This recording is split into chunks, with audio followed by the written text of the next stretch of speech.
Assalamu alaikum, hurmatlı Nokat Kavarcı Motor kanalı katılımcıları. Bugünkü 30 dekabr 2022 yılın 4. gündeki kurslarını sizlere tanıştıracağız. Bizden alıştırmayı like basıp komentar yazıp koyunuzlar.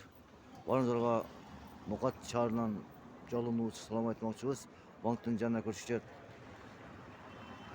Alıştırmanızlar bizden. Notona Finka Bank'a geldik. Finka Bank'ta 85 som 50 tin dolar, 91 som 50 tin euro. Bir som 18 ruble ekan unuttuğunlar.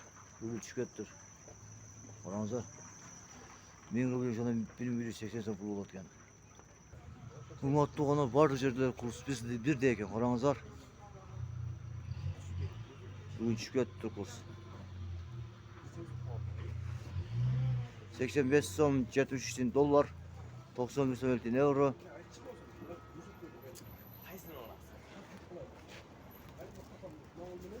Bir som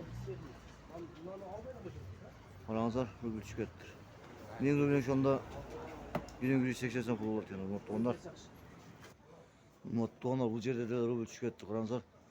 85 som 73 tin dolar, 91 som 50 tin euro. Bu жерде 1.80 bu koptur. Unuttuğunlar. Unuttuğunlar bu жерде de ruble çıkanda ile paramızlar. Бар bu жерде bir de ekan. Unuttuğunlar şuna Nokat Kavarcı Motor kanalı koşuşat. Daima birge olunuzlar, aman bolunuzlar. Ruble çıkıttır, konuyu çöktürünüzler. Kulağı sakatır koşu mümkün. Barınızlar Nokat Kavarcı hizmet kılat. Nokat Kavarcı Motor kanalı. Daima sizlerin hizmetinizde kalsın. Allah'a şükür. Allah bir Assalamu alaikum ve rahmetullahi ve berekatuhu.